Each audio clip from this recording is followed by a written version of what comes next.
Bismillahirrahmanirrahim. Assalamualaikum warahmatullahi wabarakatuh. Halo semuanya, perkenalkan saya Erina Nur Miftahul Jannah dengan NRP 33226018 dari kelas Sains Data Terapan. Pada kesempatan kali ini, saya akan mempresentasikan hasil dari proyek tengah semester saya pada mata kuliah Praktikum Pemodelan Statistik Terapan dengan dosen pengampu Bapak Roni Susetyoko SSI MSI dengan judul Factor Analysis in the Economic Freedom of the World. Tujuan dari proyek saya kali ini yang pertama yaitu meringkas informasi dari sejumlah besar variabel menjadi sejumlah faktor yang lebih sedikit. Yang kedua, menjelaskan korelasi antara variabel-variabel dalam bentuk faktor-faktor yang dapat dimengerti. Dan yang ketiga, mengidentifikasi variabel-variabel yang paling berpengaruh dalam faktor-faktor yang muncul yang dapat membantu dalam membuat prediksi atau model. Metodologi. Analisis faktor atau FA adalah teknik eksplorasi yang diterapkan pada sekumpulan variabel yang diamati dengan berusaha menemukan faktor-faktor yang mendasari dari mana variabel tersebut dapat dihasilkan. Langkah-langkah dari analisis faktor yang pertama yaitu perumusan masalah, yang kedua membuat matriks korelasi, yang ketiga analisis faktor, yang keempat penentuan jumlah faktor, yang kelima rotasi faktor, yang keenam interpretasi faktor, yang ketujuh penyeleksian variabel, dan yang kedelapan model fit. Sumber data. Data yang saya gunakan pada proyek kali ini yaitu data dengan judul Economic Freedom of the World yang saya unduh dari website www.kaggle.com. Variabel. Di sini saya menetapkan economic freedom pada tahun 2007 hingga pada tahun 2016 sebagai variabel respon. Kemudian, untuk variabel prediktor, saya menetapkan sejumlah 21 variabel yang mempengaruhi economic freedom di seluruh dunia. Di sini, yang pertama saya terlebih dahulu melakukan pre-processing data. Yang pertama yaitu membaca dataset dan menampilkannya dengan fungsi read.csv. Di sini dapat dilihat shape dari data yang saya unduh, yaitu dengan jumlah 1620 baris dengan sejumlah 22 kolom, yang mana satu kolom adalah variabel respon, kemudian 21 kolom lainnya adalah variabel prediktor. Kemudian di sini saya melihat string data atau merubah tipe data dengan melihat terlebih dahulu rincian data setiap atributnya.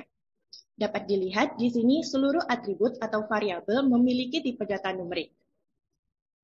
Kemudian di bawahnya saya menampilkan rincian atau summary dari data yang saya gunakan.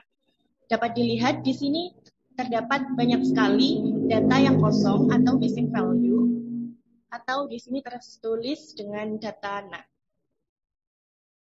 Kemudian missing value tersebut saya handling dengan menggunakan fungsi null.omit, yang mana fungsi tersebut akan menghilangkan baris yang terdapat missing value-nya. Kemudian di bawahnya saya tampilkan kembali summary atau ringkasan dari data yang saya gunakan. Di sini dapat dilihat bahwa data tersebut sudah tidak memiliki missing value lagi. Saya cek kembali dengan fungsi sum.isNav yang di sini menampilkan jumlah missing value pada data. Dapat dilihat hasilnya di sini sudah 0. Lalu kemudian di bawahnya terdapat visualisasi data. Di sini saya memvisualisasikan data yang akan saya gunakan dengan menggunakan library ggplot. Dengan menggunakan library ggplot, di sini saya menampilkan 50 negara yang memiliki baris paling atas, yang mana di sini adalah negara Albania hingga negara Indonesia. Di sini dapat dilihat bahwa negara India memiliki tingkat kebebasan ekonomi sebesar 6,63%, kemudian Indonesia memiliki tingkat kebebasan ekonomi sejumlah 7,16%. Begitu pula dapat dilihat negara-negara yang lainnya.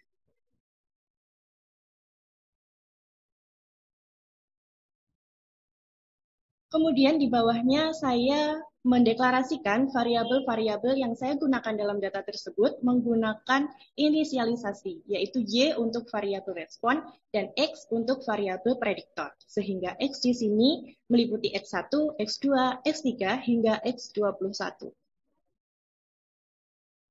Kemudian di bawahnya saya mengecek korelasi antar variabel dengan menggunakan library ggjelly dengan ggcore.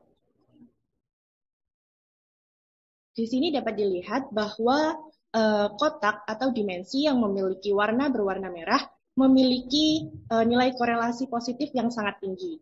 Kemudian dimensi atau kotak yang berwarna biru memiliki korelasi negatif yang sangat tinggi. Kemudian untuk kotak yang berwarna putih tidak memiliki korelasi atau cenderung memiliki korelasi yang sangat rendah. Di sini dapat dilihat bahwa banyak sekali korelasi-korelasi positif yang sangat tinggi antar variabel. Kemudian di bawahnya saya menentukan matriks korelasi dengan menggunakan rcore.adjust dari data 1 atau data baru yang saya gunakan.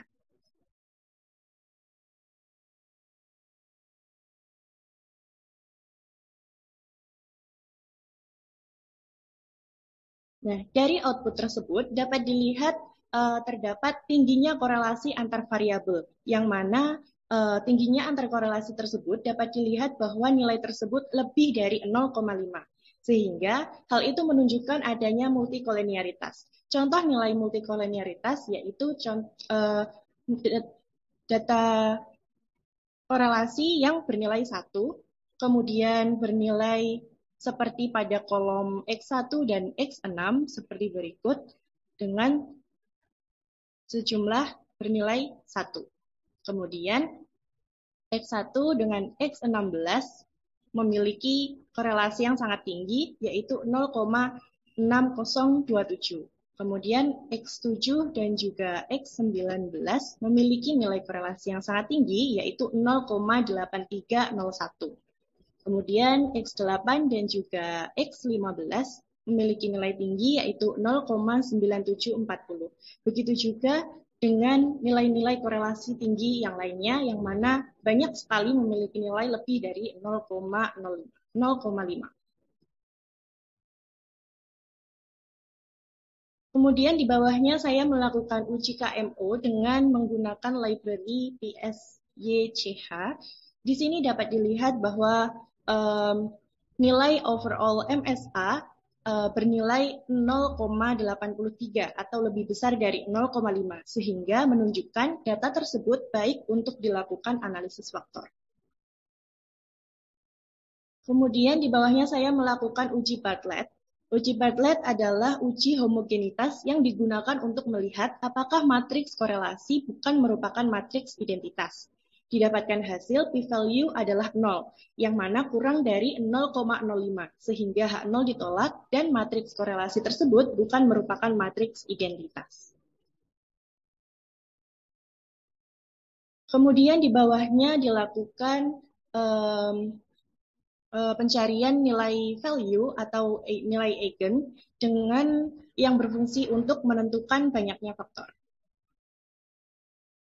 Hal tersebut bisa dilihat juga pada grafik paralel analisis script-plots di bawahnya.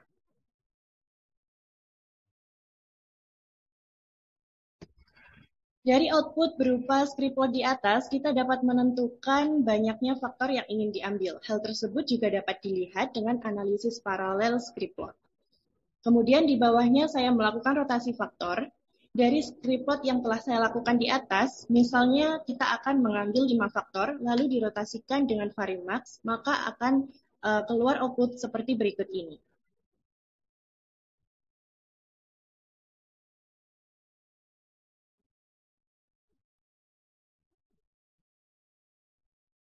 Di sini saya mengambil 5 faktor, lalu saya rotasikan dengan Varimax. Faktor 1 menjelaskan total sebesar 11%, dan total variasi kumulatif yang dapat dijelaskan dari kedua faktor tersebut adalah sebesar 30%.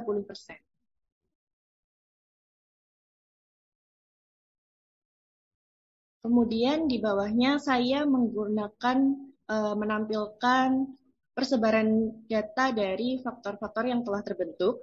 Dapat dilihat bahwa faktor 1 didominasi oleh X3, X4, X5, X10, X20, dan juga X21. Kemudian faktor 2 didominasi oleh X12 dan X18. Hal tersebut dapat dijelaskan pula oleh diagram analisis faktor di bawah ini.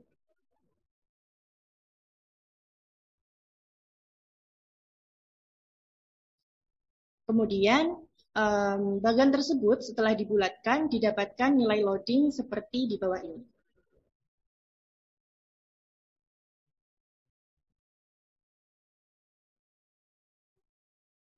Dapat diambil kesimpulan bahwa faktor 1 didominasi oleh X3 sebesar 70%, X4 sebesar 68%, X5 sebesar 55%, dan X10 sebesar 50%. Kemudian, faktor 2 didominasi oleh X12 sebesar 76% dan X18 sebesar 33%. Faktor 3 didominasi oleh X11 yaitu sebesar 45%, faktor 4 didominasi oleh X6 sebesar 40% dan X7 dan X8 sebesar 50%.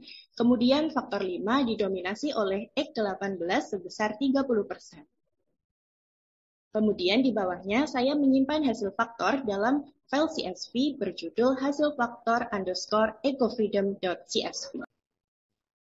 Dari uraian yang telah saya jelaskan sebelumnya, dapat diambil kesimpulan bahwa tingkat indeks kebebasan ekonomi dapat dijelaskan dengan 5 faktor yang berisi 10 dari 25 faktor atau variabel asal, yaitu judicial independence, impartial courts, protection property rights, military interference, integrity legal system, legal enforcement contracts, reliability policy, business cost crime, gender adjustment, dan control movement capital PPL.